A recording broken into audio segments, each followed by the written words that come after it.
سنیے گا خدا کے بندہ ایوب کی ایک دو باتیں ہم کریں گے ضرور. انسان جو عورت سے پیدا ہوا وہ تھوڑے دن ہو گئے. رائٹ, یہ خدا کا کلام ہے اور سچا ہے.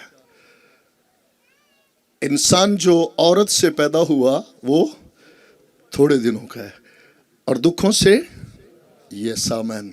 اگر ہم نجات پانے کے بعد اسی مقام پہ رہتے ہیں تو کیا ہم خدا کے کلام کا یقین کرتے؟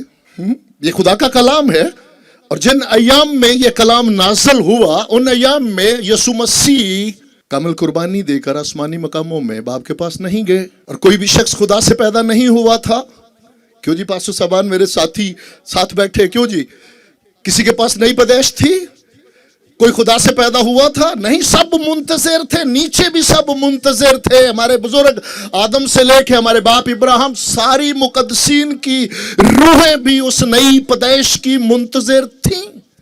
اس لیے ان ایام میں تو 100% یہ خدا کا کلام سچا ہے کہ جو عورت سے پیدا ہوا وہ تھوڑے دنوں کا ہے اور دکھ سے بھرا ہے.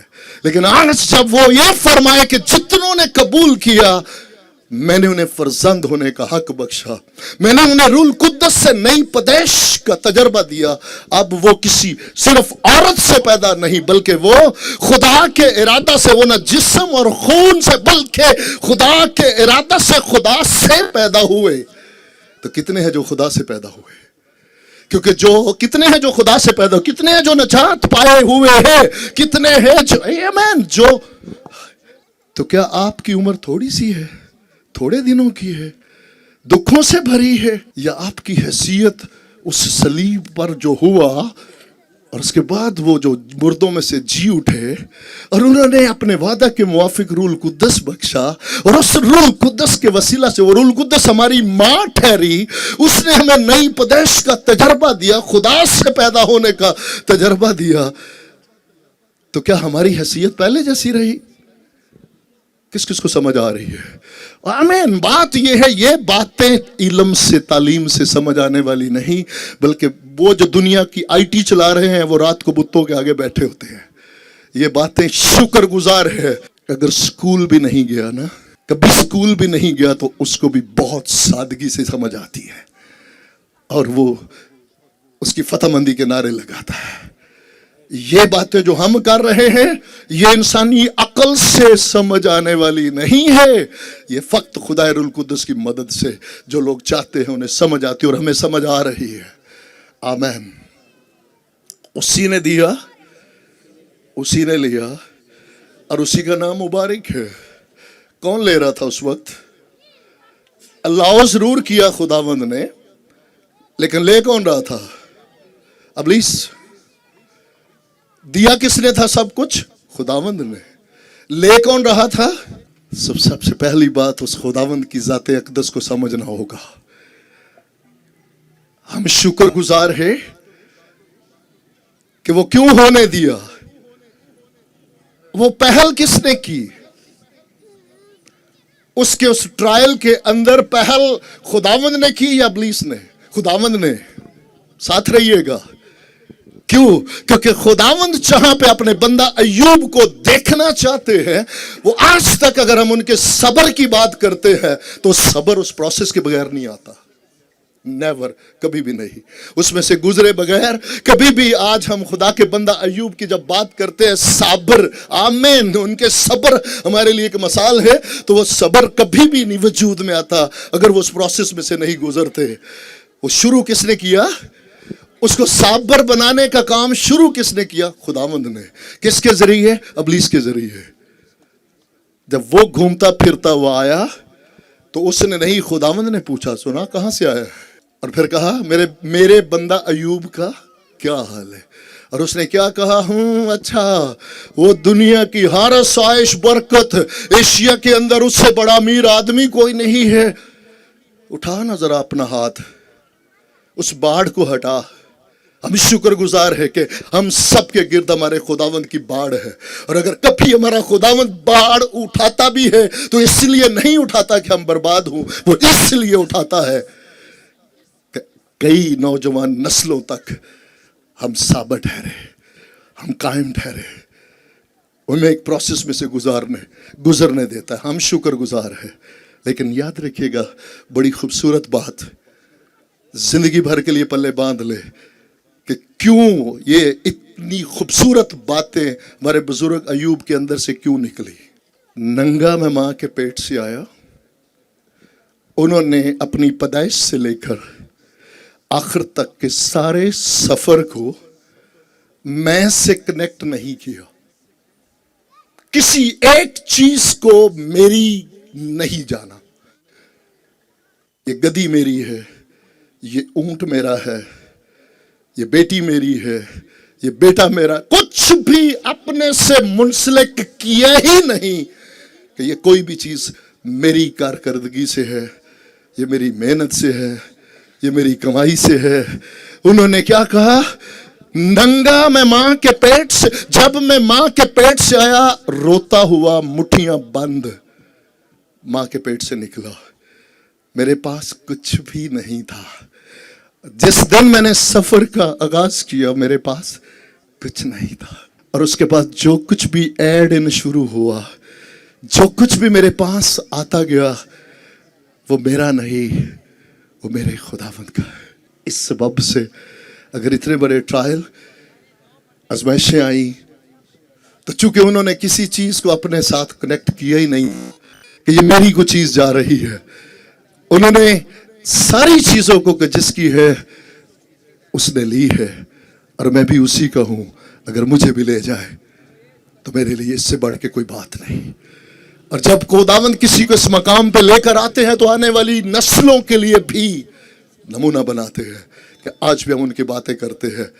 لیکن خداوند نے کیا کیا؟ پھر لیا کس نے تھا؟ سارا ابلیس نے. پھر ڈبل کر کے کس نے دیا؟ ہمارے خداوند نے. اور وہ کل اور آج بلکہ اب تک یکساں خداوند ہے.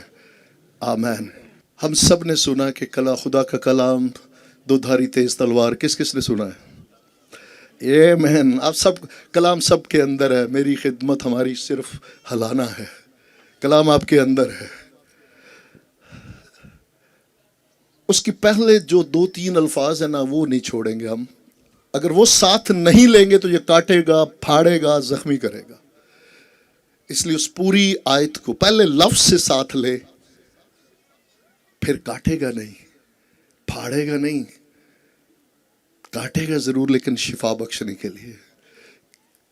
صرف اتنا نہیں کہیں گے کہ دو دھاری تیز, ہاں ساتھ رہیے گا, مل کر بولیں گے. آپ سب کو پتہ ہے, صرف یاد کرانا ہے.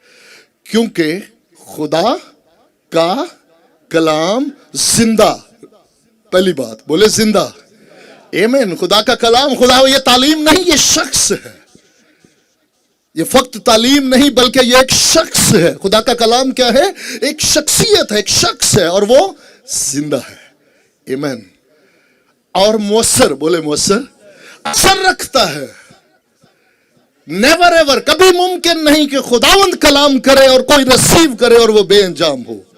نیور, ایسا ہو نہیں سکتا. مؤثر اور دو دھاری تیز تلوار.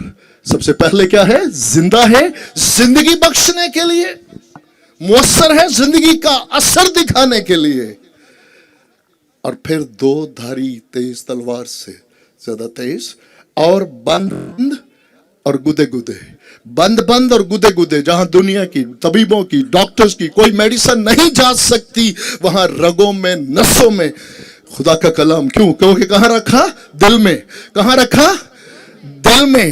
دماغ دھڑکتا ہے تو بلڈ پریشر ہائی ہوتا ہے. اور بہت کتنے ہیں جن کا دماغ دھڑکتا ہے تو خون رگوں میں جاتا ہے, اور کتنے جن کا دل دھڑکتا ہے تو خون رگوں میں جاتا ہے.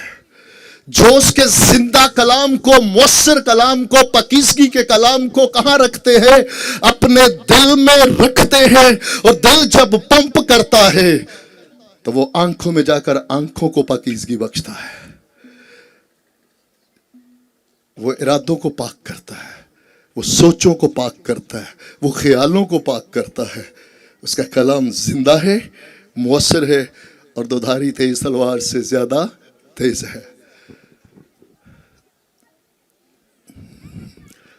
ایک بڑا حکم خداوند نے اپنے بندہ پولس کے وسیلہ سے دیا اس محفل کے لیے جس میں ہم بیٹھے ہیں. اور آج اس میں بالخصوص میں اپنے خادمین بھائیوں سے منت کروں گا، کیونکہ ہم اس میں بڑی تکلیف میں سے گزر رہے ہیں، کیونکہ ہم بدل نہیں پا رہے۔ ایسی محفل کے لیے جس محفل میں ہم آج ہیں، اس کے لیے خداوند نے اپنے بندہ پولس کے وسیلہ سے ہمیں ایک حکم دیا، اے بھائیو، ہم نہیں چاہتے کہ تم ناواقف رہو کس بات سے کہ جو ہم سے پہلے سو گئے۔ کیوں؟ تاکہ تم اگلا حصہ کس کو پتا ہے؟ تاکہ تم ایماندار جو ہے کیا تم غم نہ کرو۔ کس نے پڑھا ہے؟ کس نے پڑھا ہے؟ ہم سب سے پہلے اس خاندان سے پوچھیں گے۔ پاس صاحب آپ ساتھ آئیے گا، ذرا کھڑے ہو، رکھ دے فون ذرا۔ پوری جماعت کے سامنے آپ نے یہ بات بتانی ہے کہ یہ کلام آپ قبول کرتے ہیں کہ تم اوروں کی بابت غم نہ کرو جو نا امید ہے۔ اب اس پنڈال میں کتنے ہیں جو نا امید ہیں؟ یہ سوال ہے مجھ سے اور آپ سے۔ سارے امید سے، جن کے پاس یسوع مسیح ہے ان کی امید یسوع مسیح ہے۔ ہمارا خدا خود ہماری امید کا چشمہ ہے۔ اب غم کرتے ہیں؟ آمین۔ اگر آپ غم نہیں کرتے تو پھر آپ غم زدہ ہوں گے؟ تو میں اگر بار بار یہ دعا کروں کہ خداوند اس غم زدہ خاندان کو، آپ غم زدہ نہیں ہیں، میں آپ کو کر رہا ہوں، کیوں جی؟ بتائیں ذرا۔ یہ خدا کا کلام ہے۔ تم اوروں کی بابت جن کے پاس امید نہیں وہ نا امید ہے، تم ان کی مانند غم نہ کرو۔ تمہیں غم نہیں کرنا، کیونکہ جو مسیح میں ہیں وہ ہمیں بتاتے ہیں کہ جو ہم اس بدن میں ہیں، ہمارے سے پہلے جو مسیح میں سو گئے وہ ہم سے بھی پہلے اٹھائے جائیں گے، اور پھر اس کے بعد جتنے ہم اس بدن میں ہوں گے وہ بھی اس کی آمد پہ جلالی بدن میں ہو جائیں گے۔ تشریف رکھے جی۔ اب مجھے بتائیے گا کہ جتنے لوگ آئے، یہ بات اگر آج سنجیدہ لے لی ہم سب نے، کافی چینج آ سکتا ہے، تبدیلی آ سکتی ہے۔ کتنے ہیں جو افسوس کے لیے آئے ہیں، اور کتنے ہیں جو آج کلام کی فرما برداری میں اس گھرانے کو تسلی دینے آئے ہیں؟ کتنے ہیں جو اس گھرانے کو تسلی دینے؟ اپنے ہاتھ اٹھائیں کہ جی ہم اس گھرانے کو کے ساتھ افسوس کرنے نہیں آئے، ہم وہ تسلی کو جو مسیح میں ہمیں میسر ہے، ہم وہ تسلی۔ تم ان ہی باتوں سے ایک دوسرے کو تسلی دیا کرو، ان ہی باتوں سے ایک دوسرے کو تسلی۔ یعنی یہ بات صرف آج کی اس محفل کی نہیں ہے۔ میری بہن، میری بیٹی، میرے بھائی، ہم خداوند کے بہاف پہ آپ سے منت کرتے ہیں، کیونکہ جب یسوع مسیح ابھی مصلوب نہیں ہوئے تب بھی بائبل بتاتی ہے کہ خداوند یسوع مسیح جب ہماری بہن مارتھا اور مریم اور لازر کے گھر میں ہے، وہاں بھی یہودی جو یہ ایمان رکھتے ہیں کہ قیامت ہوگی اور جو خداوند یہوہ خدا کے ہے وہ اس کے پاس جائیں گے، وہ یہودی انہیں تسلی دینے آئے ہیں۔ بائبل گواہ، پڑھ کے دیکھ لیں، ان میں سے کوئی وہاں پہ افسوس کرنے نہیں آیا۔ افسوس بہت چھوٹا لفظ ہے، ماتم بھی کر لے ان کے لیے جو مسیح سے ناواقف چلے گئے ہیں تو تھوڑا ہے۔ ہم یہ نہیں کہہ رہے کہ ماتم بھی تھوڑا ہے ان کے لیے، افسوس کبھی، افسوس در افسوس جو مسیح سے ناواقف چلے گئے، کیونکہ ان کے پاس امید نہیں ہے۔ لیکن مبارک ہے وہ جو مسیح میں ہے۔ وہ 10 سال کا بچہ، 8 سال کا بچہ، بے شک کیونکہ اس میں ایک بات جو جان قبول کر لیتی ہے کہ میرے خداوند کے تمام فیصلے راست ہیں، وہ فیصلوں میں، ارادوں میں وہ سچا اور عادل ہے، اور مجھے اپنے خداوند کا ہر فیصلہ منظور ہے۔ اس کے پاس افسوس نہیں، اس کے پاس خوشی ہے، زندگی ہے۔ آمین۔